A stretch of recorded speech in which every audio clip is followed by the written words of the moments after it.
y otras cositas más. Su mediodía más agradable con la fiesta deportiva. Lunes a viernes de 12:30 a 2 de la tarde, hora de Colombia. Que no pare la fiesta. Que no pare la fiesta. Que no pare la fiesta. Bueno, ya tenemos la 1:34 y hay muchas noticias que tienen que ver con Cali y el fútbol y con Colombia y el fútbol. Y para hablar de todo esto, con la dirección del C. Ricardo, que hoy no nos acompaña, pero está en alma y espíritu escuchando, y también Diego Fernando Molina. Pues para hablar de todo esto tenemos al gran José David Rentería Hurtado y también nos acompaña Fernando Gallo. Mi estimado José David, tenga usted buenas tardes. Fernando, con el saludo cordial para usted, para todos los oyentes que hasta ahora nos sintonizan en Fiesta Deportiva por Cañaveral Estéreo. Un saludo también para nuestro supervisor Simón Grueso. Hoy una mañana muy fría en Santiago de Cali, Fernando. Por acá, por la zona del sur de la ciudad, todavía sigue lloviendo, no ha parado. Sí disminuyó un poco con respecto a la mañana, pero ahora volvió otra vez a esa lluvia fuerte. No sé por la zona de la emisora cómo está el clima, Fernando. ¿Todavía lloviendo mucho por allá? Sí, igual, llovizna para merma un poquitico, pero vuelve y aumenta y vuelve y se detiene. Lloviznita, ¿no? Llovizna, pero definitivamente el sol parece que hoy no va a estar calentando un poco la capital del Valle del Cauca. Esa es la verdad. Y la lluvia que hoy tenemos deben ser las lágrimas de los americanos que están llorando porque ayer aquí en su territorio el Tolima vino y les empacó 3.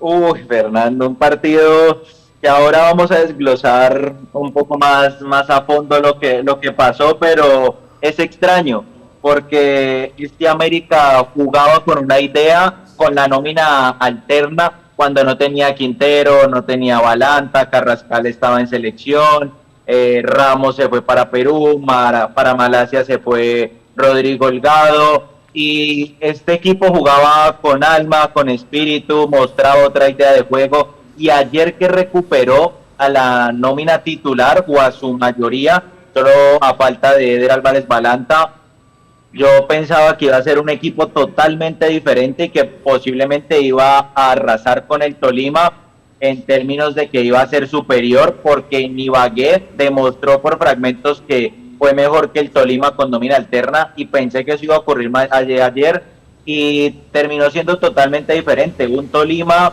que jugó muy bien y que para mí el principal error de América lo comete el director técnico Jorge El Polilla da Silva con el planteo que hace del partido, Fernando. Bueno, usted quiere hablar de una vez de lleno del América, porque para allá iba yo a decirle que cuando uno ve esa nómina del América y cuando uno ve todo lo que tiene el América para dar, uno dice, en el banco no hay quien sepa cómo hacer valer todo el potencial que tiene, todo el capital que tiene. O sea, la inversión del banco en la cancha de juego parece ser que no es la más asertiva, y ahí están los resultados. Esa es mi opinión, y quiero decir que solamente vi el partido por pedacitos, pero los pedacitos que vi dije, bueno, vaya usted a ver qué pasa allá también en el fondo. Pero la verdad es que el América es un equipo saludable. Es un equipo saludable en sus administrativos, en su nómina, en la capacidad económica de resolver las situaciones que se puedan presentar. Y entonces ya todo lo que pase ahí es desde lo futbolístico, y parece ser que, pues por nómina, América está sobrado. No sabemos la realidad que puede estar ocurriendo ya desde el punto de vista de la dirección de esa nómina, ¿no? Pero la verdad, José David, le deja a uno como triste eso, mano, porque un equipo con todo para dejar bien al Valle del Cauca. Y lo deja uno medio triste porque pues es el América y es de aquí de Cali y es un equipo nuestro. Entonces lo deja uno como triste, uno dice, el uno porque no tiene, está atiborrado de problemas, y el otro porque tiene, pero no tiene quien lo administre bien en el campo de juego, ahí en el terreno de juego, en los partidos. Porque ayer, no, ahí tengo la nota de uno de los jugadores que dice que venían muy bien, que ellos venían muy bien, y no es así. ¿Cuántos partidos ha empatado el América de un tiempo para acá? ¿Cuántos ha ganado? América en lo reciente no ha sacado buenos resultados, al menos de victorias sólidas, que uno mencione fue superior al rival en los 90 minutos, no. Siempre han sido victorias o sufridas o empates, como mencionaba Fernando. Sí, José David. Entonces, si quiere escuchamos la nota, si es que usted quiere meter de una... Hoy usted está a cargo, así que usted es el que dice cómo es el recorrido que vamos a hacer. Usted está a cargo, sí, usted está a cargo. Yo aquí le hago la segunda, pero usted está a cargo. Así que o se quiere meter ya de una vez con el América o tiene otras noticias y dejamos para el América el desarrollo más adelante. Porque ahí le tengo unas vocecitas, ¿no? Yo creo, Fernando, por la hora, 12 del mediodía, 40 minutos, hablemos de otros temas importantes que tenemos con respecto al deporte y después de la pausa ya desglosamos un poco más a fondo lo de América para de pronto no parar en el comentario, si le parece. Sí, está bien. Hágale, suéltelo, mijo.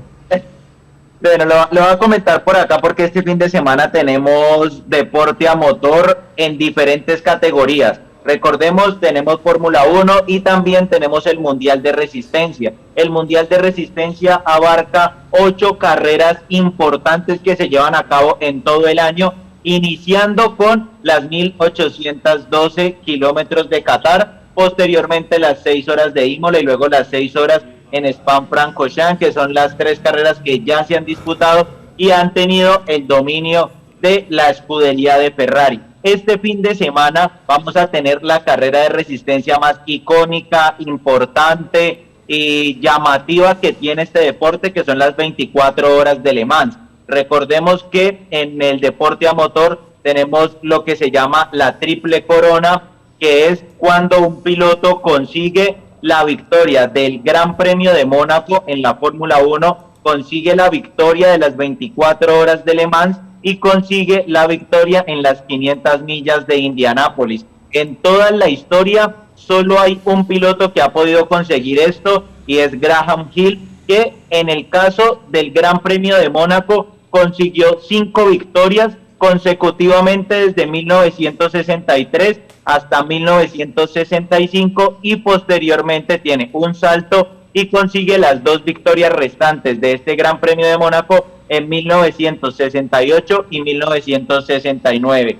Las 500 millas de Indianápolis solo las corrió una vez y esa única vez fue campeón en 1966. Y en el caso de las 24 horas de Le Mans fue la carrera que más dificultad tuvo para conseguir el campeonato.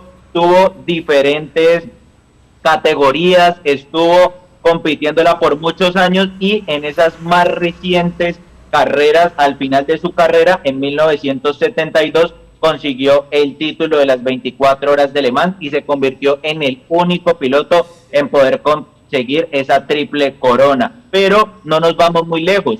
Uno de los pilotos históricos o el más histórico en Colombia, que es Juan Pablo Montoya, se quedó a un solo título de poder tener la triple corona. En este caso hablamos de que de estos 3 campeonatos importantes, el que le quedó faltando fueron las 24 horas de Le Mans. En el año 2003, Juan Pablo Montoya con un Williams consiguió la victoria en el Gran Premio de Mónaco y posteriormente tiene 2 títulos de las 500 millas de Indianápolis, hablando más cerca con respecto a estos pilotos colombianos. Las 24 horas de Le Mans inician mañana a las 9 de la mañana, hora colombiana, y culminan el domingo a las 9 de la mañana. Aquí son 4 categorías diferentes las que se van a correr y es un campeonato que muestra la resistencia física y mental de los pilotos, pero también la resistencia que puedan tener los vehículos en una carrera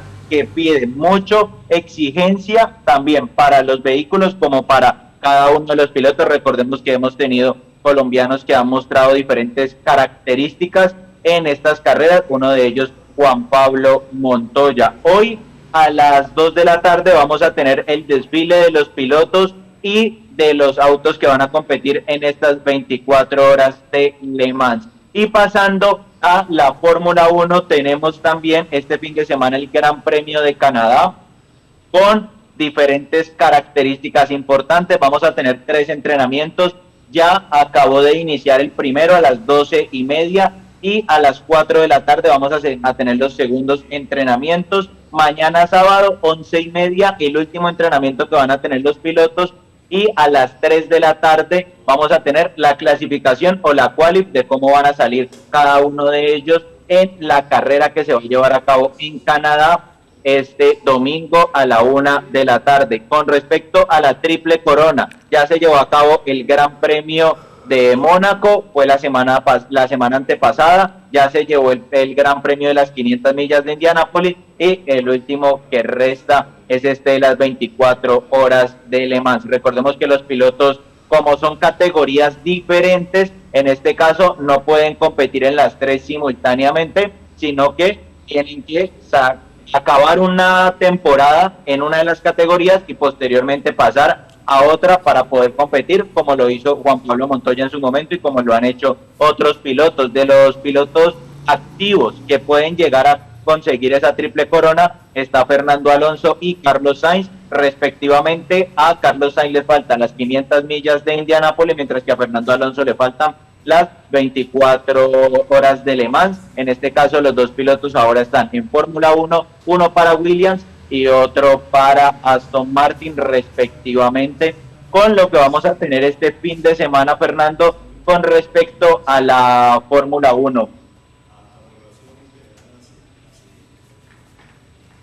Bueno, señor. Fernando, sí. Pasando también, hablar un poco con... Sí. Lo de la Fórmula 1, la gente le perdió mucho interés por el tema de que no está una representación colombiana ahí, ¿no? Pero estoy hablando de la masa, pues, porque, sí. pero hay mucha gente que le interesa y le gusta la Fórmula 1, y como no la volvieron a transmitir por acá por ningún canal, ni siquiera casi que hablan de eso, no le dedican ni 15 segundos. Entonces, sí, porque los derechos de la Fórmula 1 ya se los quedó Disney, entonces ya muy pocas carreras, por lo menos esta temporada son 24 carreras, de esas 24 solo 8 son televisadas por ESPN, el restante ya toca tener las plataformas de Disney para poder mirar cada una de las carreras. Ah, ¿y usted la tiene? Sí, ahí tenemos, o sea, usted la compré por eso. Usted tiene todo, carreras. Usted tiene todas las plataformas para ver todo. Intentamos estar atento de varios deportes y también por gusto. Bueno, mañana me toca que hoy, es que no hoy tengo pico y placa y no traje carro. Me toca que recoger la antena de DirecTV y pagar DirecTV porque yo tengo la prepago, ¿no? Entonces ¿sí? yo me llevo la antenita para donde más pueda y la instalo y pongo el DirecTV para verme lo del Mundial de Clubes. El Mundial de Clubes que ya inicia este sábado. Y para, Fernando, terminar con lo de la Fórmula 1, el automovilismo, y entrar a unas noticias importantes del Mundial de Clubes, recordemos que tenemos un representante colombiano en el automovilismo, está en este caso en Fórmula 2, estamos hablando del hijo de Juan Pablo Montoya, Sebastián Montoya, que viene consecutivamente teniendo participaciones importantes. No tuvo un buen debut en esta temporada de Fórmula 2, pero poco a poco se fue adecuando a esas características. Recordemos que su primera temporada en Fórmula 2 viene de hacer un campeonato muy bueno en Fórmula 3 y ahora en Fórmula 2, en las dos carreras más recientes, ha quedado en el podio en la tercera posición, quedó en Mónaco y quedó en el Gran Premio de Barcelona que se llevó a cabo hace 2 semanas. Entonces son características importantes que pueden orientarnos a que en unos años, 2, 3 años, podamos ver a Sebastián Montoya en la Fórmula 1 y otra vez volver a tener un deporte que antes fue llamativo, como a Pablo Montoya, volverlo a traer a territorio colombiano, ahora con su hijo, con Sebastián Montoya. No, y le digo una cosa, lo vi porque lo pasaron, yo no sé si en eSpin, vi una maniobra que él hace, donde el vehículo en una curva trata de irsele contra la barrera, él lo controla, le da la vuelta y evita chocarse y vuelve otra vez a la carrera. Y eso lo hace uno grande. Eso que yo vi que hizo ese muchacho con ese carro en tan poco espacio, con esa reacción y ese control del vehículo y esa frialdad que se requiere en el automovilismo, porque para usted conducir un vehículo a esa velocidad necesita mucha frialdad, mucha tranquilidad. Y lo que yo le vi hacer, que lo mostraron ahí, lo repetían, eso es de uno grande, eso es de una persona que tiene sangre fría para llevar un carro a alta velocidad. Sí, Fernando, Sebastián Montoya tiene unas características muy similares a las de su padre, y es que en diferentes entrevistas mencionó que desde niño su padre le comenzó a enseñar diferentes características que ahora está utilizando en estas carreras de Fórmula 2, porque cada vez que van subiendo de categoría, Fórmula 3 a Fórmula 2 y de Fórmula 2 a Fórmula 1, el monoplaza cambia en sus características, en su ingeniería en general y también en la velocidad máxima que alcanza a tomar. Un Fórmula 2 alcanza a llegar a una velocidad de 250, 280 kilómetros por hora y son curvas que alcanzan a tomar a más de 180 kilómetros por hora y poder hacer y tener esa reacción como la que explicaba ahora Fernando hace un instante, es de pilotos que poco a poco está mostrando que pueden llegar a la Fórmula 1. Por lo menos esta temporada en Fórmula 1 tenemos a 6 pilotos debutantes que vienen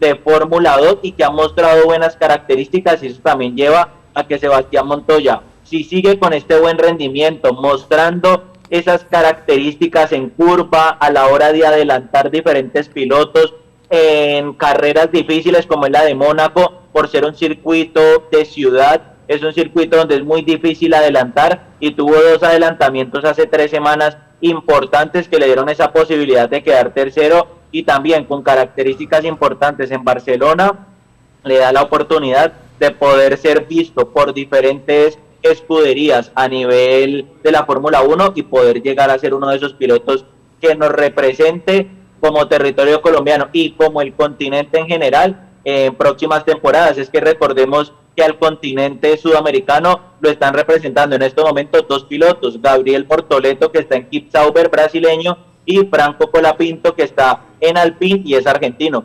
Bueno, el hecho es que él tiene maestro 24 horas y lo ha tenido desde que nació, y antes de nacer seguramente ya estaba viendo las carreras.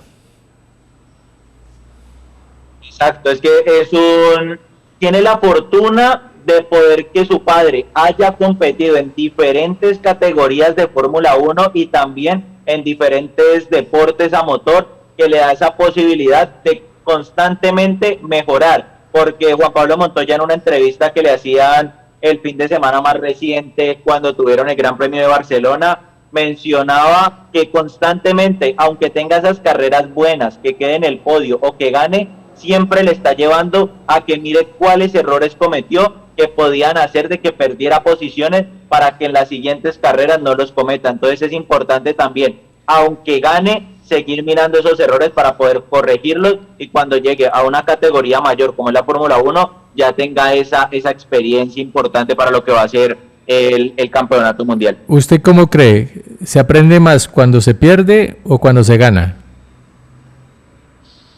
Yo creo que cuando se pierde.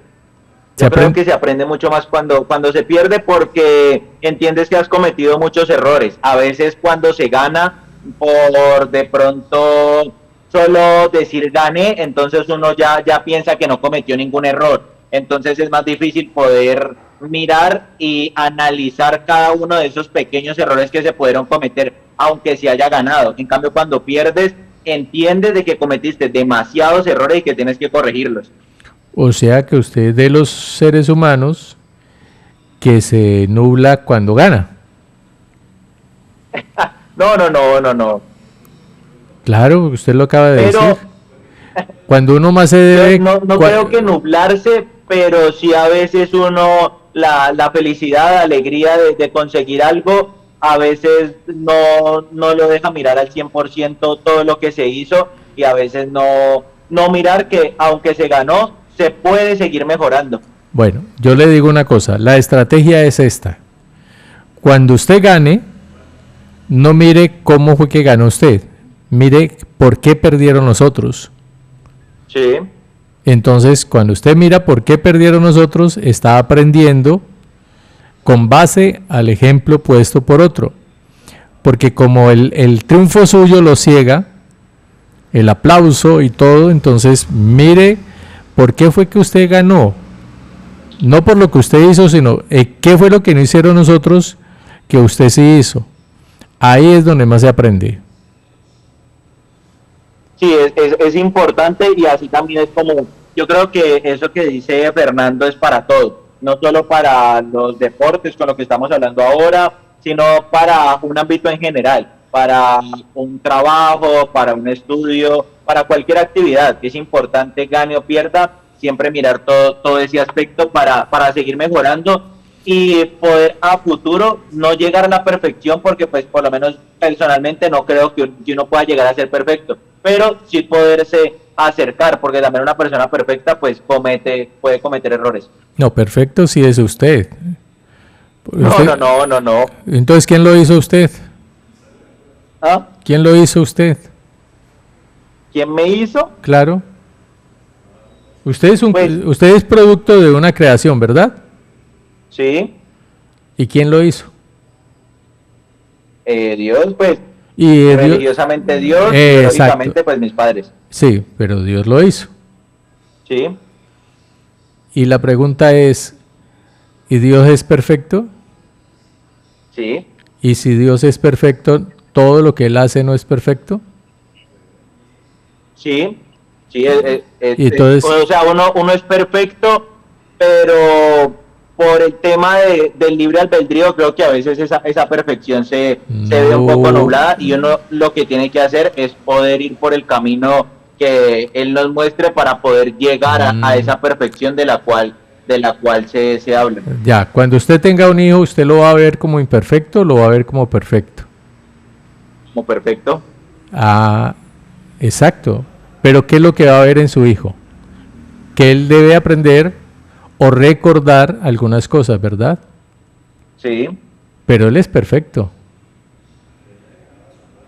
sí. Entonces usted es perfecto. Entonces, como amigo, le digo, no vuelva a decir que usted es imperfecto. No, usted es perfecto. Está aprendiendo o recordando cosas. Bueno, pero no entremos en una discusión porque lo debo ahí. Fernando, por acá le tengo lo del Mundial de Clubes que usted me preguntaba, porque vamos a tener un cambio con respecto no al reglamento, pero sí a cómo se desarrolla el tema de la revisión del VAR. En los estadios se va a poder observar, en el caso del fuera de lugar, las imágenes en vivo, las imágenes que tienen los árbitros que van a estar en el VAR, se van a estar proyectando en los televisores que van a tener los estadios para mayor claridad de la afición, para que sepa qué ocurre, y si esto tiene un buen rendimiento en el Mundial de Clubes, entonces se va a colocar para todos los torneos. Me parece que es importante, porque así se van a aclarar muchos de pronto errores, o se les va a mostrar a la hinchada qué es lo que se está pitando, porque a veces dentro de un estadio, porque no se tiene la repetición de una jugada, no se puede mirar qué sucedió con exactitud, se queda uno con lo que uno miró allí en el momento, y a veces eso lleva a que en el estadio se piense que o se cometió un error o no se cometió ese error. Ya con esta idea que se quiere plasmar, pues da la posibilidad de que el hincha o el aficionado pueda mirar más de una vez la jugada y ya pueda tener una apreciación más clara de los errores, de lo que se está cometiendo o de lo que se está pitando por parte del árbitro, ya sea un penal, un fuera de lugar o se anule algún gol. Aparte de esto, el balón va a tener un chip que va a ayudar a poder marcarlo fuera de lugar mucho más rápido. Ya vamos a tener un offside semiautomático, aparte de esos sensores que va a tener el balón para marcarle al árbitro en el reloj que va a tener ese fuera de lugar que pueda tener algún jugador en este campeonato. ¿Cómo? ¿Cómo es la cosa? Porque lo del balón sí me llama la atención. ¿Cómo un balón va a definir un fuera de lugar? Sí, van a tener unos sensores.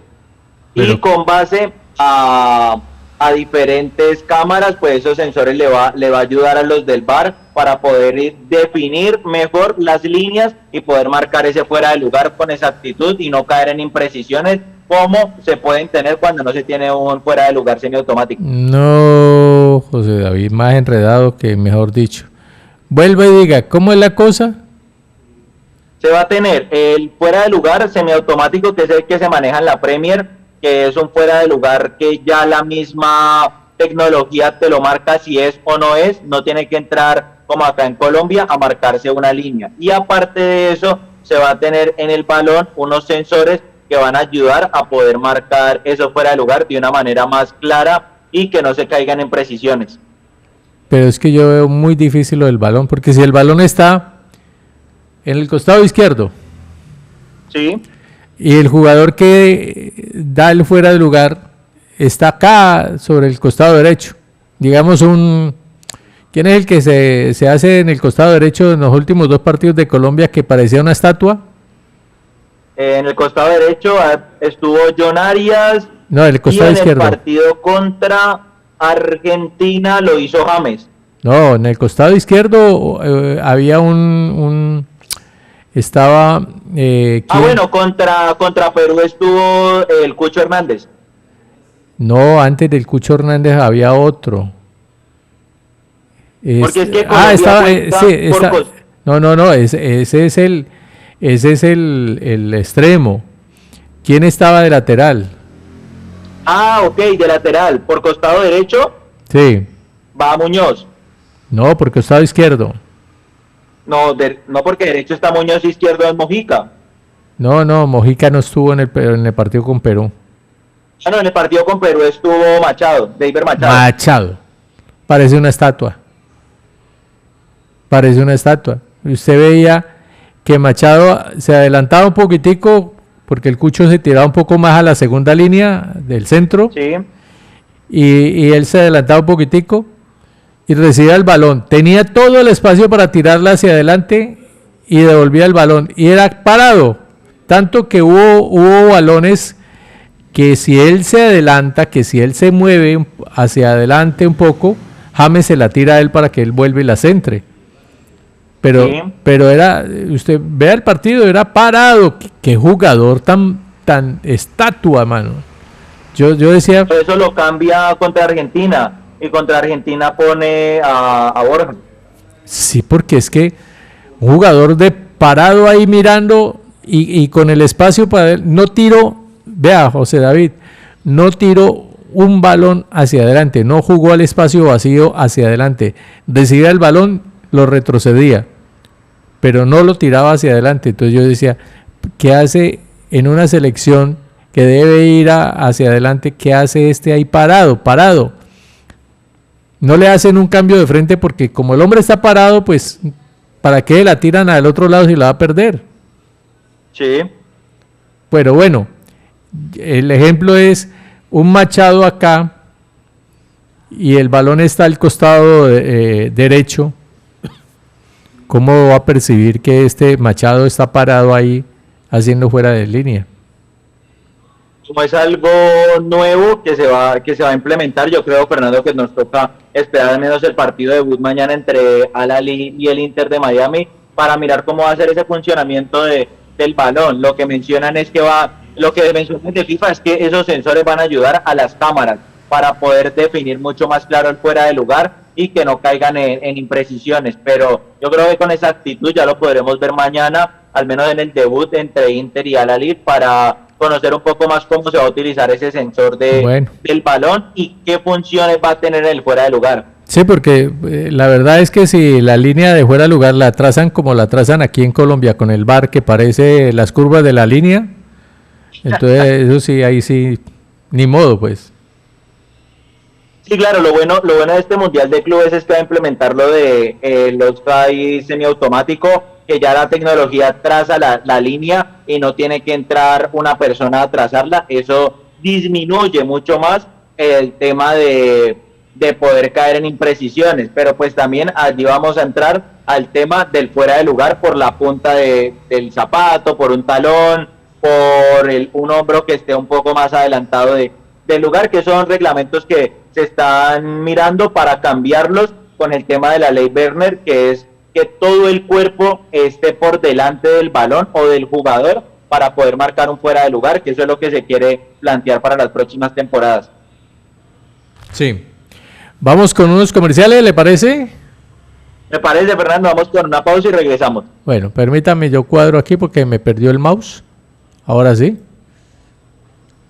Ahora sí. Bueno. Lluvias, inundaciones, terremotos, fenómenos naturales. Nuestro planeta nos quiere decir algo, pero no lo tomamos en cuenta. Es hora de cuidar el medio ambiente. Cada pequeña cosa que hagamos puede hacer una enorme diferencia. El planeta te da lo que necesitas. Ahora te toca a ti. Un mensaje de Cañaveral Estéreo 107.0. En Banco Mundo Mujer te damos la mano con créditos de fácil acceso para que inviertas en tu negocio, cultivo o empresa. Solicita tu crédito en una de nuestras oficinas. Ingresa a bmm.com.co o llámanos al 315-237-0000. Vigilado Superintendencia Financiera de Colombia. Un buen plan siempre será ir al río. Y otro gran plan es saber que la alcaldía ha consolidado 40 grupos de voluntarios ATIC para vigilar los ríos de nuestra ciudad. Ellos miden su altura, sus cambios y crecientes para que estemos prevenidos ante cualquier emergencia. Un logro más para recuperar y proteger la vida. Alcaldía de Santiago de Cali. Aprovecha los días Naranja Alfa. Este 12 de junio de 7 a 12 madrúgala tu remodelación hasta con 20% de descuento en toda la tienda. Te esperamos en tiendas Alfa y alfa.com.co con diseños, facilidades de pago y siempre cerca de ti. Alfa, para la vida real. Aplican términos y condiciones. Escucha Cañaveral Estéreo 107.0 FM en www.cañaveralestereo.com. Sonido en línea en la red para el mundo. www.cañaveralestereo.com. En Banco Mundo Mujer puedes ahorrar e invertir tu dinero con seguridad y confianza. Haz realidad tus sueños por medio del ahorro. Comienza a ahorrar e invertir hoy mismo. Ven a nuestras oficinas, ingresa a bmm.com.co o llámanos al 315-237-0000. Vigilado Superintendencia Financiera de Colombia. Estoy buscando una oportunidad y terminé construyendo mi vida en la agroindustria de la caña.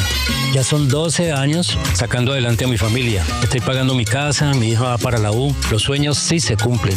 Como él, más de 286,000 familias sacan adelante este país desde el campo. Eso es tener corazón de caña. No te imaginas lo que hemos encontrado al limpiar 14 kilómetros de los canales de Cali. Materiales que podrían habernos costado más inundaciones. Gracias a la estrategia Menos Riesgo Cali, hemos retirado toneladas de basuras y protegido más de 10,000 personas de 6 comunas. A veces lo que no vemos es lo que nos salva la vida. No tires basura a los canales. Alcaldía de Santiago de Cali. En Banco Mundo Mujer puedes ahorrar e invertir tu dinero con seguridad y confianza. Haz realidad tus sueños por medio del ahorro. Comienza a ahorrar e invertir hoy mismo. Ven a nuestras oficinas, ingresa a bmm.com.co o llámanos al 315-237-0000. Vigilado Superintendencia Financiera de Colombia. Prepárate para escuchar música en su máxima expresión. Ahora. 107 FM. Cañaveral Estéreo 107. Cierra los ojos y escucha. Pulso. Normal. Presión. 128. Muy bien. Un poco más, señora. Ya va. Un poco más. Más fuerza. Eso, está saliendo la cabeza. Muy bien. Muy bien. ¿Te das cuenta? Los oídos también sirven para ver. La radio irradia poderosamente lo que pongas a circular en ella. Si pones algo aburrido, irradiará lo aburrido que tú eres. Pero si tu mensaje golpea, habrás hecho mucho con muy poco. La radio es el medio más económico que existe para vender un producto o una idea. Porque los oídos, además de escuchar, también saben ver. La radio irradia. Una campaña de Asomedios. Este mes conecta papá con internet ultra veloz de Claro. Pídelo ahora desde 49,900 pesos mensuales. Escríbenos 311-200-0000. Oferta válida del 1 al 30 de junio de 2025. Sujeto a cobertura, disponibilidad y viabilidad técnica. Aplican términos y condiciones en claro.com.co. Bueno, ahora sí, mi estimado José David, volvemos. Ya tenemos la 1:09 minutos. Sí, señor. Oiga, 1:09. Si le parece, Fernando, ¿entramos a hablar de América? No, espere, deje el afán. ¿Qué fue lo que pasó con Morelos? ¿Que lo amonestaron por hacer un amague con el taco?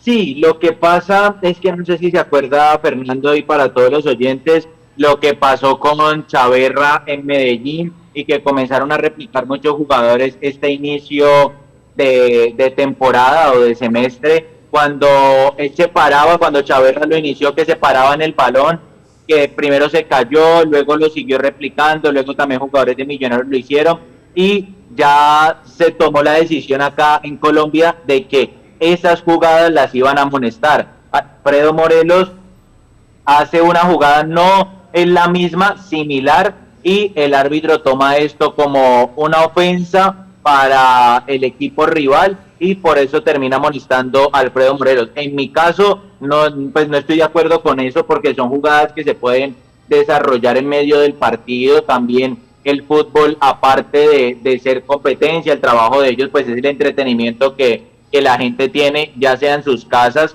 viendo la televisión, o ya sea las personas que están en el estadio, y creo que eso también lleva un poco al tema del entretenimiento, y hacer todas estas restricciones está llevando a que el fútbol se vuelva tan serio que la gente no lo vaya a querer mirar. Es que yo pienso que los árbitros no se tienen por qué meter en las jugadas. Los árbitros están para sancionar lo que es punitivo realmente del juego, que es la violencia. Sí. La violencia, el ir con mala intención al jugador o al balón, el exceso de fuerza, la incorrección en las normas del fútbol en cuanto a lo reglamentario.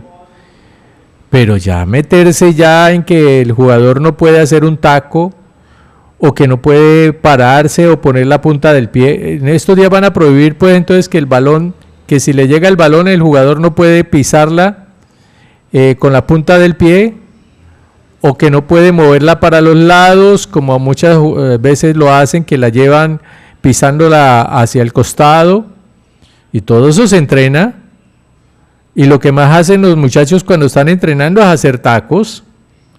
Entonces... ¿Sí? Entonces le están quitando todo al fútbol, pues, porque entonces ya es una ofensa.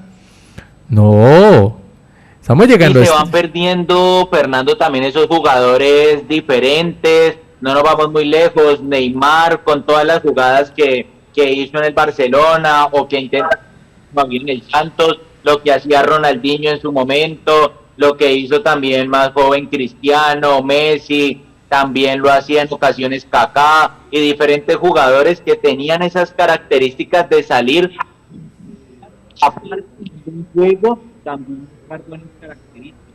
Si cambió de datos o que ya volvió otra vez a carguearle ahí. Sí. Entonces, ¿ya estamos? Entonces el taco de Lucho Díaz cuando marca el gol, entonces también es una ofensa a la hinchada argentina. O la jugada previa. Cuando le levanta el balón por eso, ese taco. A Rodrigo, De Paul. Ese taco, es que él se la lleva con el taco. Uh-huh. Exacto. Vamos a un ejemplo muy claro. Entonces sería una ofensa lo que hizo Luis Díaz, pero como está en el contexto del partido, entonces no lo amonestan. Pero cuando se realiza esa jugada fuera del contexto del partido, es donde están realizando las amonestaciones, o es lo que se decretó después de lo que pasó con Chaverra. Pero son normas que se inventan aquí en Colombia. Sí, no es una norma estipulada, sino aquí en Colombia. Sí, porque eso no tiene nada que ver con el fútbol realmente. O sea, eso para sancionarlo no le veo razón. Estamos totalmente de acuerdo. El árbitro se puede acercar. Si quiere, dígale acerca del jugador y dígale, no te pongas a hacer bobadas, que lo que hace es calentar la tribuna. Y ya, ¿cierto? Pero ya eso lo hizo Falcao en un partido de Millonarios, cuando vio que uno de los jugadores jóvenes de Millonarios comenzó a hacerlo de pararse al balón muchas veces. Se acercó Falcao y le dijo, no lo haga, y dejó de hacerlo. Creo que de pronto puede ser lo prudente, que se acerque el capitán, el árbitro, venga, no lo haga, puede calentar de pronto a la hinchada visitante, puede ocasionar algo que nos toque parar el partido, pero la verdad yo no veo que eso sea para una amonestación. Sí, no tiene, o sea, ahí lo punitivo no cabe. Cabe sí la reconvención, el hablar, el decirle al jugador, si lo vuelves a hacer, me veo obligado a sacarte una amarilla. No lo hagas porque calentar la tribuna. Aquí no estamos para crear problemas, sino para jugar fútbol. Jugar fútbol, divertite. Y ya. Sí, es totalmente de acuerdo, porque eso también va dentro del espectáculo. Si quitamos esas jugadas, esos regates, comienza ya el fútbol a volverse un pase va, un pase viene, gol, pero no tiene esa chispa que de pronto hace levantarse al aficionado de sus asientos, ya sea en la casa o en la tribuna, y comienza ya a volverse algo un poco más serio. Sí. Ahora sí, ¿quiere hablar del América? Hágale, mijo. Si tiene más noticias, hágale. Son la 1:15 minutos. Vamos a ir desglosando un poco lo de América y vamos también hablando de otras noticias, porque hoy se define el torneo de ascenso. Ayer se completaron las 14 jornadas de la Liga Femenina con el clásico entre Deportivo Cali y América. Vamos a estar hablando de todos estos aspectos, pero con respecto al América y lo que pasó ayer, yo creo que esto viene muy de la mano con el planteo que hace Jorge el Polilla da Silva para el partido. ¿Por qué me detengo mucho en este aspecto? Porque el Deportes Tolima, al menos en estos cuadrangulares, porque en el todos contra todos tenía otras características de juego diferente, un poco más ofensivo, no era un juego tanto de choque, tanto de físico, sino que mostraba otras características. En los cuadrangulares, por la ausencia de algunos jugadores, Rescalvo cambió la estrategia o características de su equipo y volvió al Deportes Tolima un equipo más físico. Lo ha sido campañas atrás, pero con el técnico de esta temporada no se había visto un Tolima con esas características. En estos cuadrangulares utilizó mucho a Nieto, a Rovira, en ese medio campo, que fuera un medio campo sólido, un medio campo fuerte, que desgastara rápidamente al rival. Lo desgastara físicamente, con choques, golpeando, y esto llevó a que la idea que quiso plasmar el América de Jorge el Polilla da Silva no se pudiera ver ayer, porque era un equipo que buscaba un juego físico, un juego rápido, un juego de choque, un juego de no tener tanto el balón, a un América que tenía a Quintero, Carrascal y Navarro, que son tres jugadores que controlan el balón y que no tocan mucho de primera jugada, sino que Quintero para el balón, mira hacia a quién le va a dar el balón y posteriormente lo entrega, igual Navarro y Carrascal. Esto llevó a que América en el medio campo no pudiera controlar ese balón, no pudiera controlar la esférica, mientras que Tolima le ganó la mitad de la cancha solo con Nieto y Rovira controlando esa parte física y que el partido se moviera constantemente. América tuvo una ventaja todo el partido y no la pudo aprovechar, y era sus extremos. Schneiderman y Duván Vergara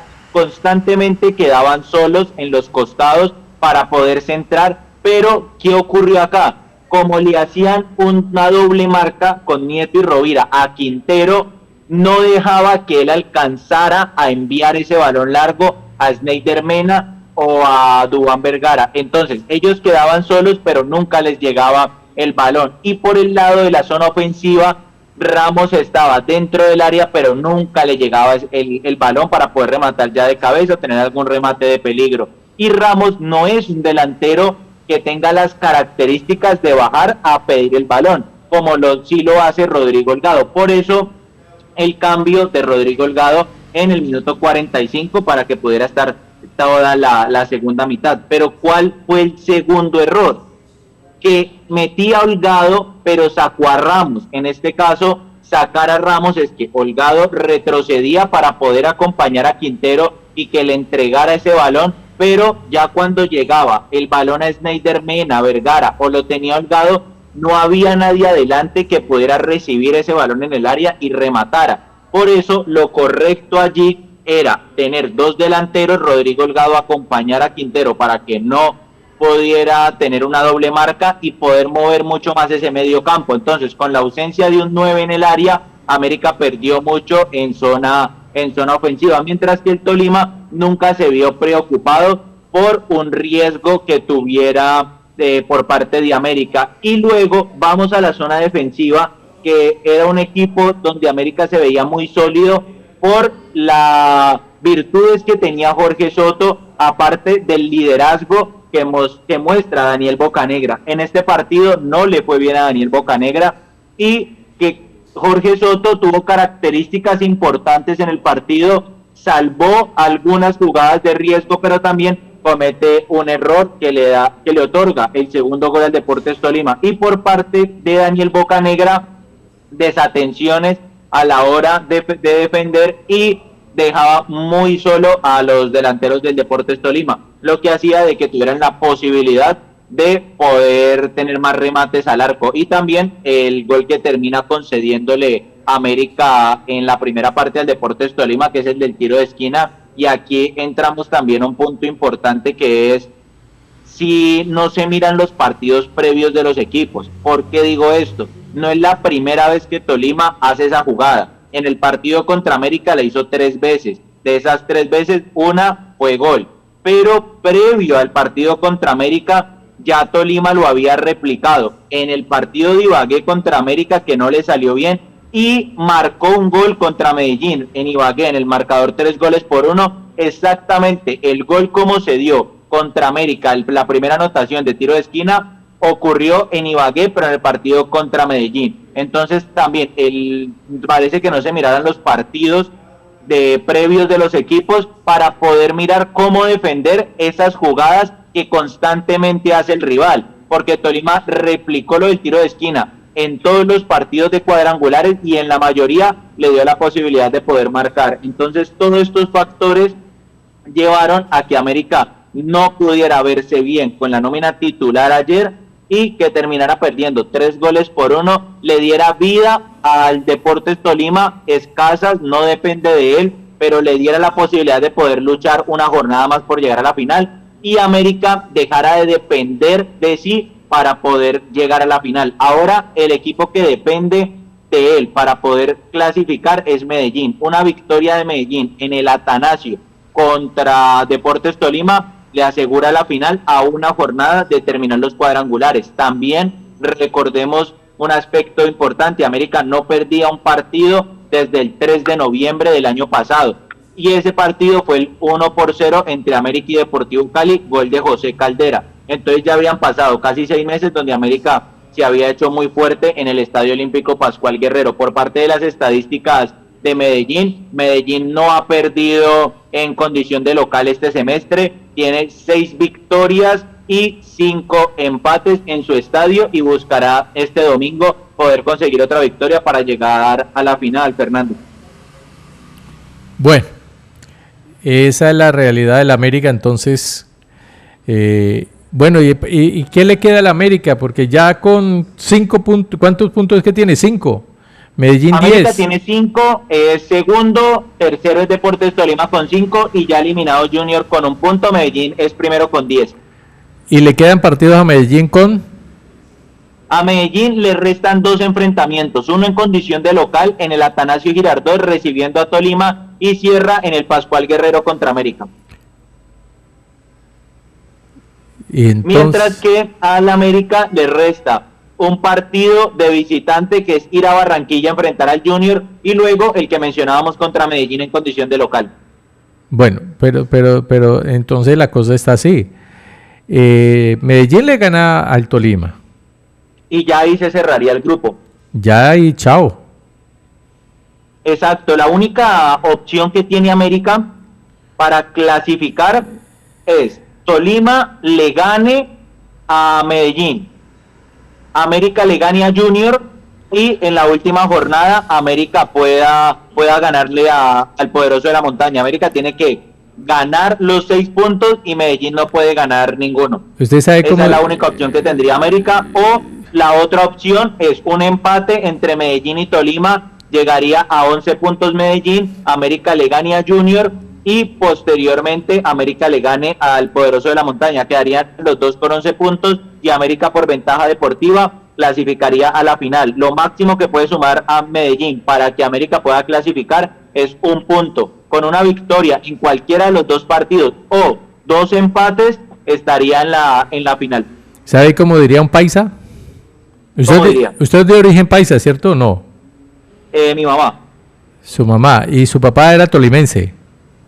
No, mi papá era de aquí de Cali. Ah, bueno.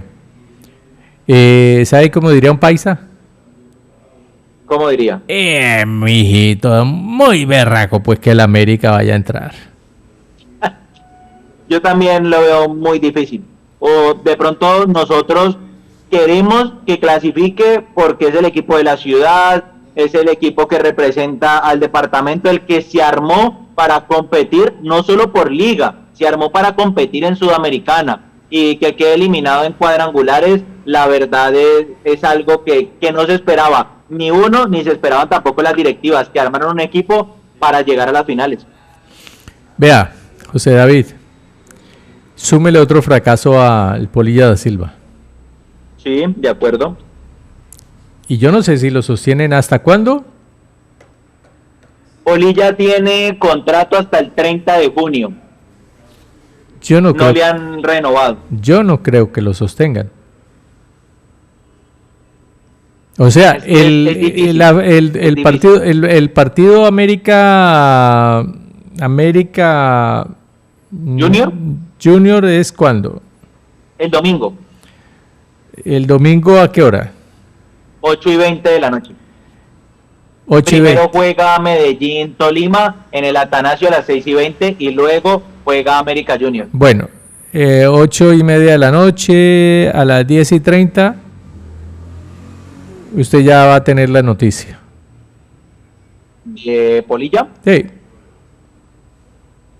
Yo creo que es que hablemos de Polilla como técnico, porque Polilla es un histórico de América, no, nadie era ídolo como jugador, pero la verdad como técnico, en las 2 etapas que ha estado en el equipo Escarlata, no le ha ido bien dirigiendo al América. El semestre pasado, con un equipo con menos jugadores con respecto a nombres, llegó a la final de Copa, le fue mal en cuadrangulares, perdió la final contra Nacional, y este semestre, que tenía mejores jugadores, le ha costado en cuadrangulares y le costó en Sudamericana, porque recordemos que América clasifica a los 16avos de Sudamericana porque Huracán le ganó a Corinthians, porque América acá empató contra Racing.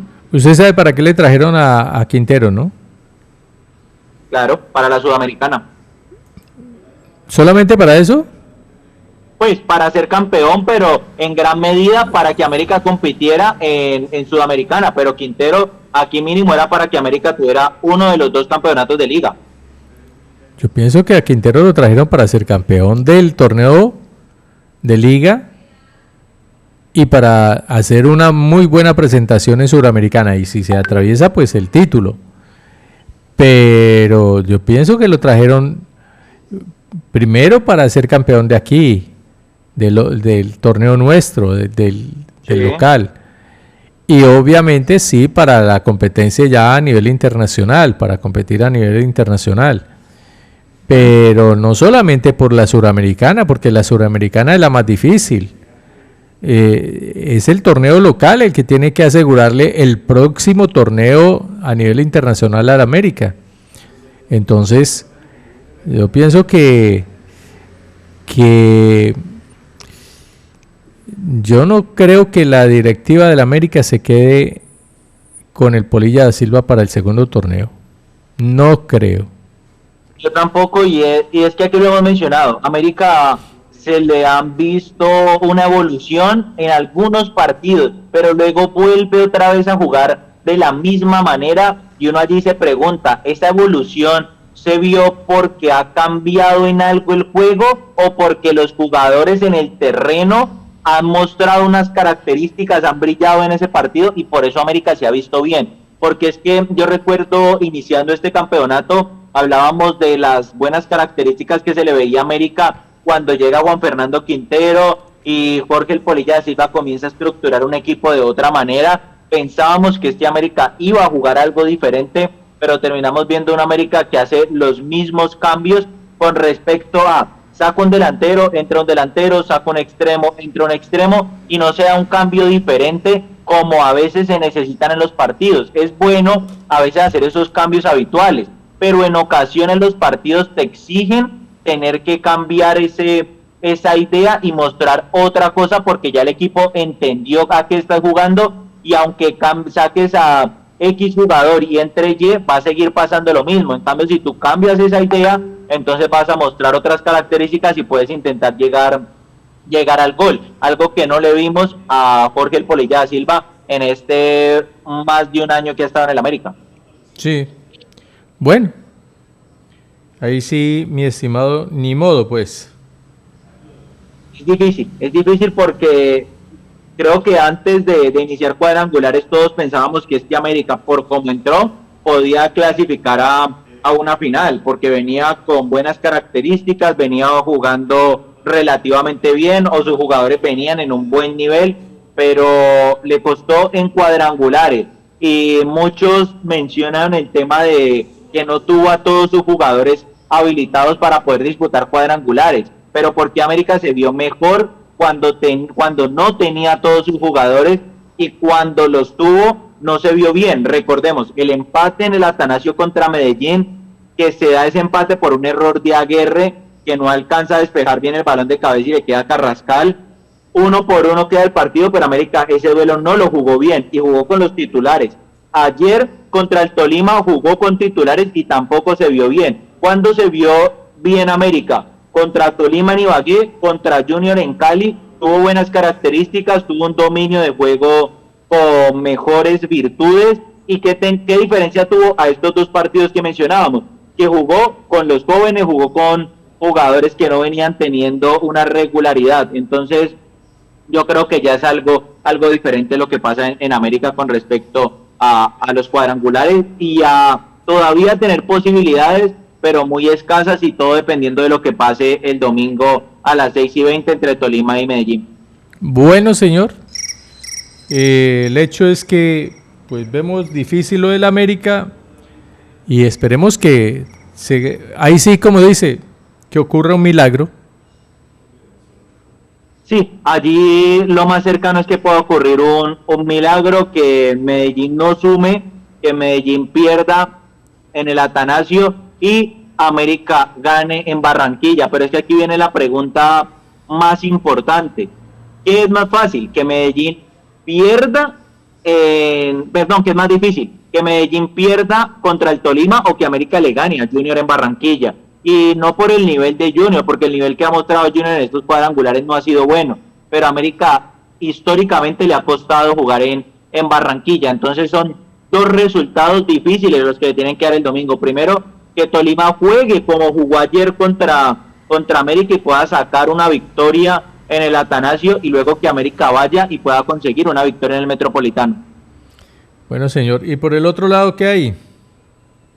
Por el otro lado, Deportivo Cali tiene partido este sábado por Copa para terminar su participación en este torneo. Enfrenta a Boyacá Chico en condición de visitante a las 3 de la tarde.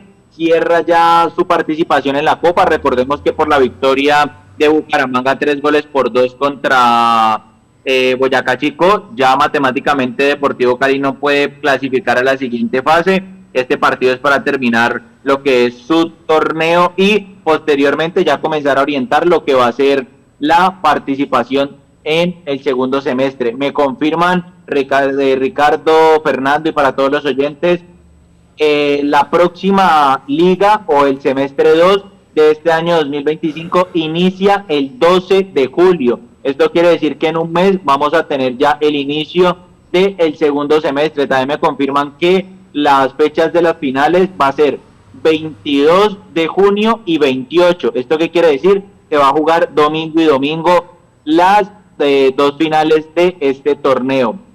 Con respecto a las fechas que se están planteando, Deportivo Cali tiene ya confirmado, a falta de que lo hagan oficial, pero ya está confirmado la contratación de uno de sus jugadores. Lo mencionó Ricardo acá programas pasados. Estamos hablando de Luis Quiñones, que viene de Puebla, de México. Ya se llegó a un acuerdo con el jugador y está ya viajando. Se espera que la próxima semana se esté realizando los exámenes médicos y lo confirmen como nuevo jugador del Deportivo Cali.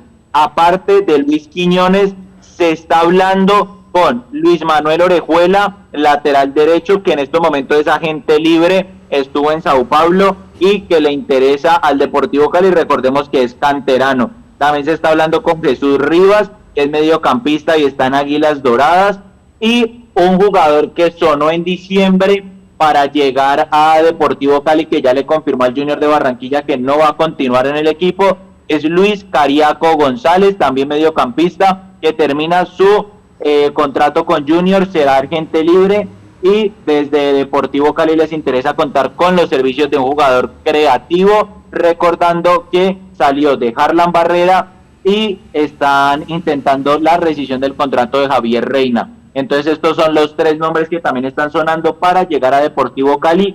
Me dicen que son 4 nombres los que van a traer. Si se terminan de confirmar estos 3 nombres que estamos mencionando, aparte del ya confirmado de Luis Quiñones, Deportivo Cali no traería más jugadores y afrontaría el segundo semestre con jugadores de las canteras y los jugadores que quedan para este semestre que no se van. Recordemos que se ha dado la salida de Jan Colorado, de Bustamante, también se va a dar la salida que Emiliano Rodríguez, que ya está confirmada, se da la salida de Fabián Castillo y de Juan Camilo Angulo. Algunos jugadores están a la espera de que llegue el director técnico para saber si cuenta o no con ellos. Caso Guzmán Corujo. Guzmán Corujo se estaba buscando la rescisión de su contrato, pero por la experiencia que tiene el jugador se va a esperar hasta que se defina el técnico y el técnico venga y mire al jugador y ya tome la decisión si contar o no con él para el segundo semestre. Recordemos, ya se le envió una oferta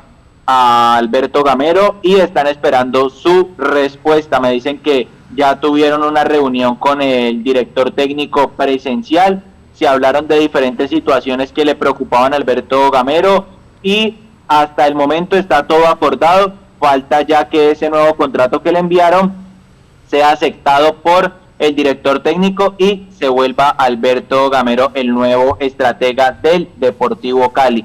Con respecto también a otros jugadores, Jason Gordillo, que es uno de los referentes en el medio campo del Deportivo Cali y de los que más regularidad tuvo este campeonato después de su lesión, era ese pilar en el medio campo del Deportivo Cali. Tiene contrato hasta diciembre con el conjunto verde, pero tiene ofertas de varios equipos en el rentado nacional. Está esperando qué ocurre con Deportivo Cali con respecto a su situación, con respecto a la parte salarial. Si todo sigue bien y puede continuar, el jugador quiere seguir en Deportivo Cali porque fue el equipo que le dio la confianza en un principio cuando no venía teniendo regularidad desde su salida de Vélez Sarsfield. Si no se llega a un acuerdo, entonces ya escucharía las ofertas de los equipos a nivel nacional que lo estaban buscando, Fernando.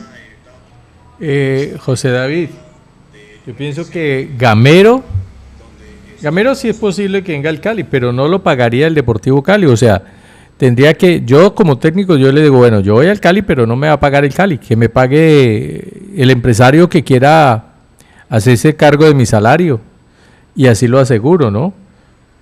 O sea, sí, que para no salir al final con que me deben, No, si me paga una persona particular, y como el Cali lo puede hacer, y eso se puede hacer, que no sea la institución la que pague el salario, sino un empresario. Ya lo estamos viendo con Juan Fernando Quintero, que un empresario es el que paga el salario del jugador de América de Cali, y cuando se hablaba de la posibilidad de que viniera Arturo Vidal a la América, también el salario de él lo iba a pagar un empresario, se iba a pagar entre varios empresarios. Entonces algo que ya pasa en el fútbol y que podría pasar también para poder traer a Alberto Gamero. Sí, puede ser así. Y seguramente se llegará a que eso se haga, inclusive, como usted lo acaba de decir, con Juan Fernando Quintero y otros jugadores que digan, si la institución no está bien, que me pague tal persona. Yo hago un contrato con esa persona y yo si no me cumple, pues ya laboralmente yo lo puedo demandar. Aunque, sí, esa opción me aunque parece, es una ventaja y una desventaja, ¿no? Ah, claro. Porque porque estás dejando todo a otra persona, ¿no? Porque usted hace lo que hace el jugador el uruguayo que le está cobrando una plata al Deportivo Cali. Pues si no le pagan, va ante la FIFA. Es que, claro, este problema, o sea, ahí va una ventaja para Deportivo Cali, es que si se hace un contrato con que le pague otra persona, un agente o un inversionista a Alberto Gamero, pues en este caso ya Deportivo Cali no tendría problema con una demora en su pago, pero también pues se arriesga a diferentes situaciones. Pero me parece buena opción para poder traer a un muy buen técnico, que yo les decía cuando se hablaba de la salida de Alfredo Arias, que si iba a salir Alfredo Arias tenía que venir un técnico de las mismas no características, del mismo recorrido o mejor que Alfredo Arias, no traer a alguien que de pronto no haya tenido ese mismo recorrido. Y me parece que la opción de Gamero es muy buena, es un técnico que sabe que es quedar campeón en Colombia, lo hizo con Tolima, con Millonarios y con Boyacá Chico, ha dirigido a 4 equipos en Colombia, de esos 3 han sido grandes, Junior, Millonarios y Tolima, y en el único que le fue mal fue en Junior de Barranquilla. El resto de Millonarios y en Tolima hizo un muy buen trabajo y ayudó a potencializar las categorías inferiores, que creo que es algo que necesita Deportivo Cali y que le va a beneficiar demasiado, y es que Alberto Gamero mira mucho las categorías inferiores y potencia muchos jugadores. Con Millonarios lo hizo, y Millonarios vendió en esa época de 5 años que estuvo Gamero en el equipo, vendió a muchas figuras jóvenes al extranjero y le dejó ingresos buenos al equipo, y también con eso se pudieron contratar diferentes jugadores. Entonces creo que con la llegada, si se termina de confirmar lo de Gamero, es positivo no solo para el equipo, sino también para volver a potencializar esas categorías inferiores del equipo, Fernando. Pero ¿sabe una cosa, José David? Por lo que hemos visto de lo que hay en las categorías inferiores del Deportivo Cali, en las canteras, por lo que hemos visto, de lo que están mostrando, de lo que se ha visto en este torneo de la Copa Betplay, no, el trabajo que están haciendo en cantera, en categorías inferiores, es muy malo, es muy malo. No hay nada que recoger ahí. El pibe lo está diciendo, el pibe lo dijo. Yo le escuché una entrevista al pibe que le estaban haciendo, un medio extranjero, y decía que en Colombia no se está trabajando el fútbol. En Colombia se está trabajando la talla, que sea grande, que sea un carro tanque, pero de fútbol poco. Y de fútbol poco. Y que ese es el mal del fútbol actual. Y ese es el mal del fútbol colombiano. Lo decía el pibe, ¿no? Y lo hemos venido diciendo aquí. Que es un afrodescendiente que tiene 14 años y entonces ya mide 1.90. Entonces tráigalo porque es grandote, no importa, que aquí lo ponemos a que patee un balón. Y el talento, o aquel jugador que es habilidoso, ¿dónde se queda? Porque no tiene la talla. Es que uno lo ve, yo lo escucho. en estos entrenadorcitos que recién salen de la Escuela Nacional del Deporte o de la Universidad del Valle. Uy, no, pero es que no tiene el biotipo. Pero mira cómo juega. No, pero es que le falta estatura, le falta corpulencia, pero mira cómo juega. Mira ese golazo que hizo. No sirve. Así los he escuchado, José David, no me lo estoy inventando. No, yo también lo he escuchado, Fernando, diferentes declaraciones de lo que buscan ahora en un jugador y también las declaraciones que han hecho jugadores que han pasado ya años atrás por el fútbol a nivel colombiano y a nivel internacional, y han mostrado esas características que ya se está buscando en los jugadores. Es un jugador veloz, un jugador de talla grande, un jugador fuerte, físico, pero que con esas características, ese desarrollo, esa idea de juego, a veces no lo están buscando tanto, y por eso se ve mucho que cuando llegan a las categorías ya profesionales y un técnico les pone a jugar y tienen que controlar un balón, tienen que hacer un pase, un centro, entonces ahí se comienzan a ver esas falencias, porque de categorías inferiores buscan o que sea fuerte, que sea veloz, que te pueda correr una cancha y devolverte, pero no que tenga esos principios importantes que son el controlar un balón, poder dar un pase central. Son características que si no se trabajan desde pequeño, cuando llegan a la profesional es muy difícil mejorarlas.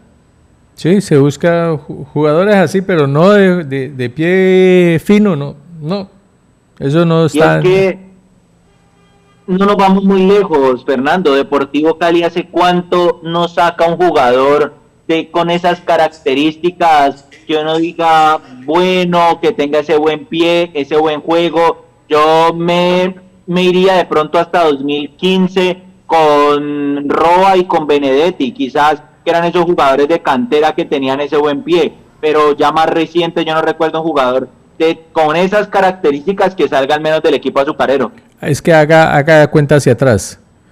Está el que fue técnico del Cali como un mes. ¿Un mes? Candelo. Ah, Mayer Candelo. Mayer Candelo, de las canteras del Cali. Sí. Y él como jugador, muy bueno. Sí, de acuerdo. Es que es ídolo de dos grandes de Colombia. Es ídolo de Millonarios y ídolo del Cali. Y el otro que no volvió a jugar fútbol porque le pegó por allá a un árbitro. Que no volvió a jugar fútbol, espera, yo me acuerdo. Sí, que se metía mucho en problemas. Era un muchacho pues que venía de terrenos difíciles. Y por allá en un campeonato internacional le pegó un árbitro y ahí prácticamente le acabó la carrera al muchacho. También de la cantera. Yo lo busco por acá, que no lo tengo tan presente. También de la cantera del Deportivo Cali. El pibe Valderrama, no de la cantera del Deportivo Cali, pero donde futbolísticamente se formó. En el Cali, venía de la Unión, pero en el Cali fue donde se maduró. Redín. Es que el Cali sacaba mucho jugador de pie fino, mucho, y no solamente estamos hablando de los centrales, estamos hablando de arqueros. ¿Cuándo? Hablamos de Arley Betancourt. Arley Betancourt. Sí, buenas características tenía. El Cali era cantera de arqueros. Si usted necesita un buen arquero, vaya al Deportivo Cali. ¿Quiénes salieron de ahí? Miguelito Calero. Mondragón. De ahí también podemos... Sape también sale de allí, Luis Fernando. Claro, pues Sape era el formador. Fue el formador de arqueros después. Miguel Calero, Mondragón. El que hoy en día es comentarista de fútbol. ¿Dudamel? No, Dudamel es... bueno, Dudamel también se formó en gran parte de su carrera ahí en el Cali. No, porque llega muy joven al Cali. El que fue arquero de River. De Boca. Ah, ya, Oscar Córdoba. Es que el Cali sacó mucho arquero. Rayo. y le ha costado mucho ahora volver a sacar arqueros. El más reciente, Alejandro Rodríguez, que tiene que seguir mejorando, pero es lo más reciente de arqueros que ha sacado Deportivo Cali. Pero no le da la talla a los anteriores. Sí, no, compararlo con los anteriores. No le da la talla a los anteriores. Es que los anteriores eran arqueros. ¿Quién pone en duda a un Córdoba? ¿O quién pone en duda a un Calero? ¿O quién pone en duda a un Mondragón? Al mismo Mondragón. Con todo y que no me gusta, pero igual. ¿Ah? No, es que tuvieron características importantes y creo que casi todos los arqueros todos ellos alcanzaron a salir campeones con Deportivo Cali. Sí, señor. Y creo que todos alcanzaron. Recuerdo el título Mondragón, Oscar Córdoba fue el arquero de la final contra Palmeiras, ¿cierto, Fernando? Sí, señor. Sí, fue el arquero contra la final. Sape creo que también sale campeón con Deportivo Cali. No, sí. Salió de las canteras de Deportivo Cali, pero sí fue donde lo miraron ya para irse al fútbol extranjero, Camilo Vargas. Porque él está en Cali 2 años y luego se va al Atlas. O sea, aquí maduraban los que llegaban de afuera, pero los que se formaban aquí también eran extraordinarios, fuera de lo común. Eran arqueros con muy buenas características. Sí. Entonces, el Cali ya ni saca buenos arqueros, ni saca buenos jugadores de pie, finos de pie, saca puro reventador de balón o reventador de piernas, pero jugadores de fútbol, de ese fútbol bonito que el Cali en su época, y seguramente por eso se enamoró su papá del equipo verde y blanco, y usted también, porque era un equipo de juego bonito. Como diría un brasileño. ¿Cómo lo diría usted en portugués? Un jogo bonito. En jogo bonito. Ese era el Cali. El Cali que yo vi en esa Copa América, en esa Copa Betplay. Uy, no, qué horror. Sí.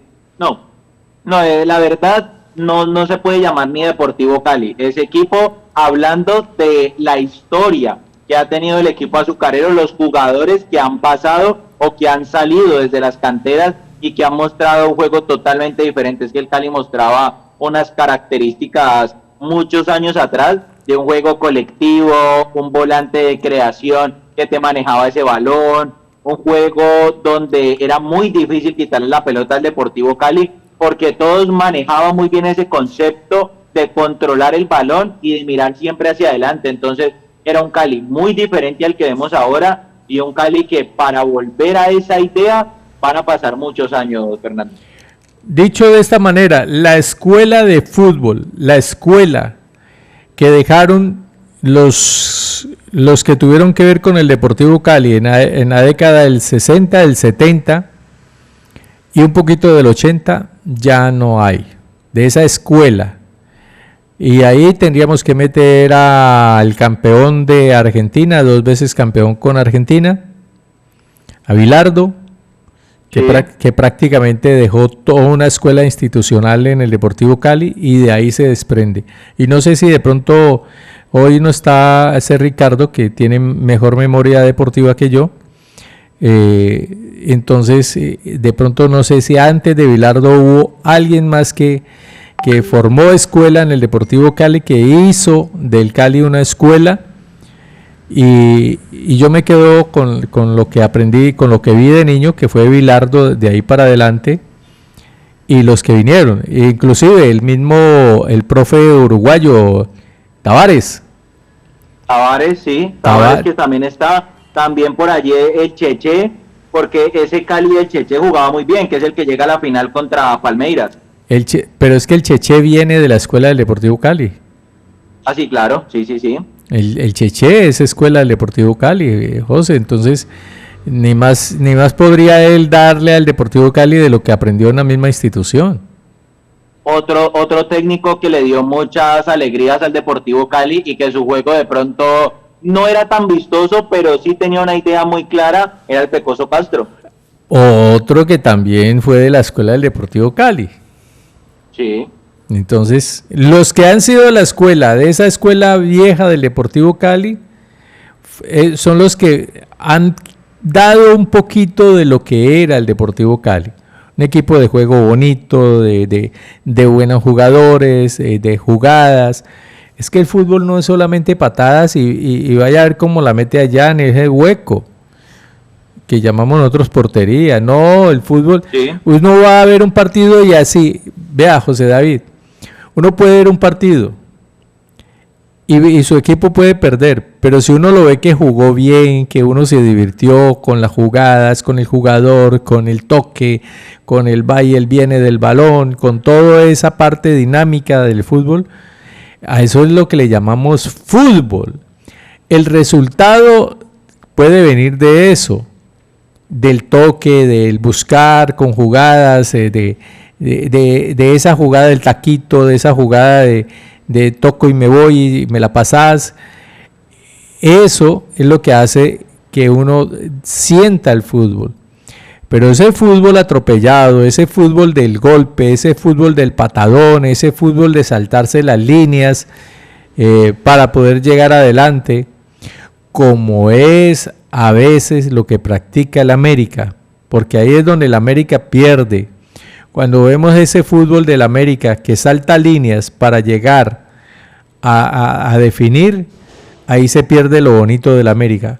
Y ese es el fútbol que le vemos al Cali, un fútbol atropellado, un fútbol de patada va, patada viene, de falta, de meterle más es el tronco al jugador. A propósito, ahí hay una jugada, creo que en el partido con Quindío fue, de un jugador que le entran tan mal que le dañaron la rodilla.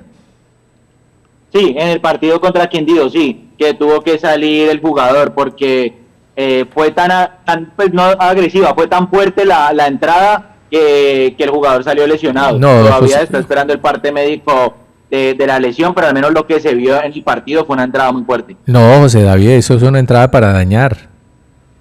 Sí, pues una entrada para tarjeta.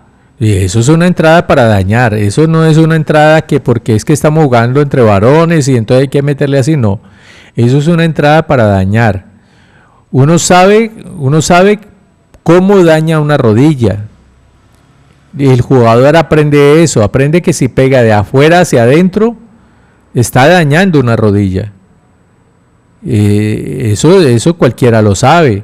Cualquier ser humano que haya jugado un deporte, y en especial el fútbol, que se juega con las piernas, sabe que si usted le pega a un jugador una patada de afuera hacia adentro, o sea, le pega en la parte del menisco externo, lo está rompiendo, lo rompe, lo daña. Entonces, eso es como cuando uno ve que el jugador va y le mete la rodillita ahí por atrás al jugador, y entonces dicen, ay no, pero eso no fue falta, eso fue un empujoncito ahí. Sí, usted no sintió, usted no ha jugado fútbol, no sabe qué es que le metan un rodillazo a uno por detrás, ahí en la parte de aquí del muslo. Eso ahí mismo lo engrana uno y ya de ahí para adelante usted ya no puede jugar bien porque ya el muslo se contrajo y no tiene la misma flexibilidad. Y es la forma como se ablanda. Es que el jugador conoce cuáles son esas debilidades porque ellos también sienten las lesiones, entonces claramente ellos deberían evitar llegar a un contacto tan fuerte en esa zona porque saben que pueden ocasionar una lesión muy grave para algún jugador, y acá hemos visto muchas ocasiones en donde un jugador sale lesionado muy grave, tiene que parar 9 meses, 1 año, y la recuperación, volver al terreno de juego les cuesta demasiado y a veces no vuelven a ser los jugadores que eran por ese mismo temor a volver al terreno.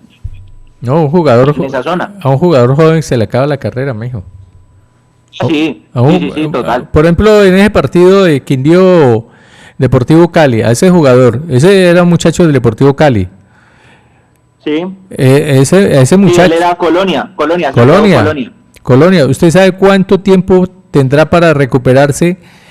Y ese muchacho lo que necesita es, como es joven, necesita jugar, no que esté recuperándose de una lesión.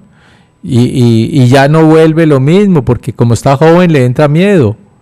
Y entonces, mínimo son 10 meses. Sí, Entonces, no, un jugador de esos, eso no es admisible en el fútbol. Eso es lo que a mí me duele del fútbol actual, de lo que enseñan en las canteras, de lo que enseñan en las escuelas, que enseñan no a jugar fútbol, sino cómo le pegamos al otro para poder ganar. Sí, sí, es triste porque se perdió ese, yo lo diría como armonía pues laboral, porque es que técnicamente sí, es tu rival, pero también es tu compañero de trabajo y es una persona, es un partido de 90 minutos, pero luego ya siguen sus vidas común y corriente. Entonces creo que el jugador debe pensar mucho en eso antes de realizar esas entradas que pueden perjudicar la carrera y la vida de alguno de los deportistas. Sí, señor. Muy, muy difícil eso. Ese tema es bien difícil, José David. Oiga, y ya para cerrar, el personaje de Lucumí reconoció que por su estupidez fue que empataron el partido, ¿no? Reconoció que por irse tirado, esperar la falta, que le quitaron una sanción, que el árbitro parara el partido, pues se da el empate. Entonces, digamos que positivo porque entiende su error, dimensiona lo que hizo y se espera que no se vuelva a cometer. Pero claro, se pierden 3 puntos por ese error, 3 puntos que ya tendrían a Colombia en el Mundial y no lo tendría esperando que ocurre contra Bolivia y contra Venezuela. Destaco que es importante que él acepte ese error y que entienda que no lo puede cometer, pero es que ya es un jugador que lleva mucho recorrido y que debería saber que eso no, al menos de visitante no se lo van a pitar. Oiga, José David, usted es muy noble. Usted es muy noblecito. Yo lo único que puedo decir es un sinvergüenza. Es un sinvergüenza. Y es un sinvergüenza que yo como técnico no lo vuelvo a convocar. ¿Sabe por qué? Porque es un jugador que ya está en una élite y que ya sabe y que ya sabe las cosas como son. Ahí no hay oportunidad como que estoy aprendiendo. Ahí uno ya sabe. Y ya sabe que defender un resultado es a morir, no es a tirarse al piso, a ver si el árbitro me pita. Es lo descarado de lo descarado que puede hacer un jugador, salir a decir que él esperaba que le pitaran la falta. Si no te la pitaron, no te la pitaron desde el principio, parate ahí mismo. Pero eso es un sinvergüenza.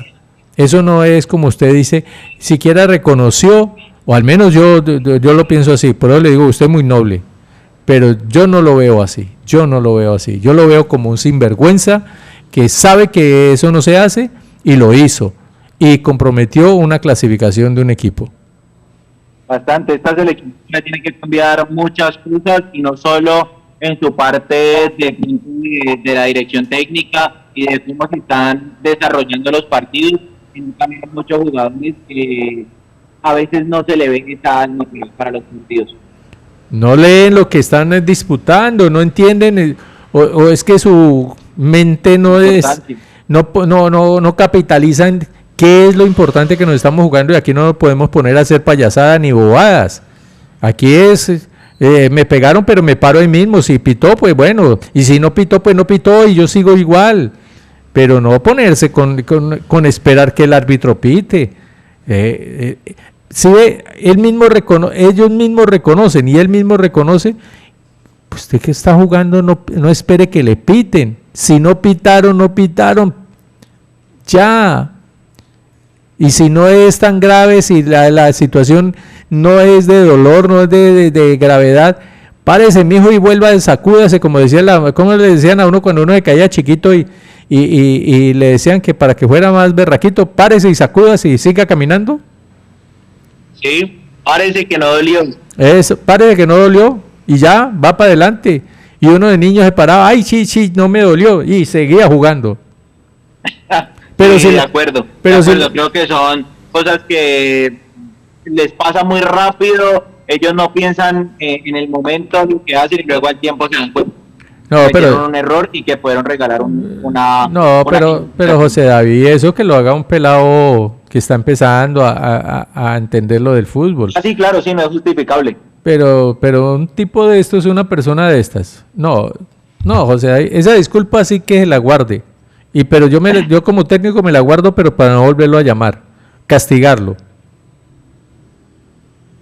Sí, son decisiones que va a tener que tomar Néstor Lorenzo o el director técnico que tome la selección si se da de pronto alguna salida del actual director técnico, pero hay varios jugadores que sí se les tiene que dejar un punto importante para que entiendan que ir a la selección es otro aspecto diferente. Y el día que me entrevisten y me pregunten por qué no convocó a Locumí, le digo sencillamente, así lo digo así tranquilamente, porque cuando usted se pone la camiseta de Colombia tiene que tener un compromiso total y no esperar a ver si le pitan o no le pitan una falta, sino usted está defendiendo su camiseta y está defendiendo un resultado de un equipo. Y un resultado que es importantísimo, como ir a un mundial. Entonces no se puede poner con cosas que a estas alturas el jugador sabe que no debe hacer. Así de sencillo. Entonces, para que el mensaje quede para los demás, que aquel que la embarra no vuelve, o al menos no vuelve durante un buen tiempo. De acuerdo. Son cosas que cometen y que tienen que dejar un precedente para que no las vuelvan a cometer. Vea, José David, vaya al almuerzo porque yo sé que me muero de hambre. Gracias, Fernando, gracias a todos los oyentes. Nos escuchamos el lunes. Feliz fin de semana para todos. Chao. Ricardo Lombana, el Cerricardo, dirige la fiesta deportiva con Diego Fernando Molina, el original, con el más completo grupo profesional del deporte, para que usted se goce la información deportiva aquí.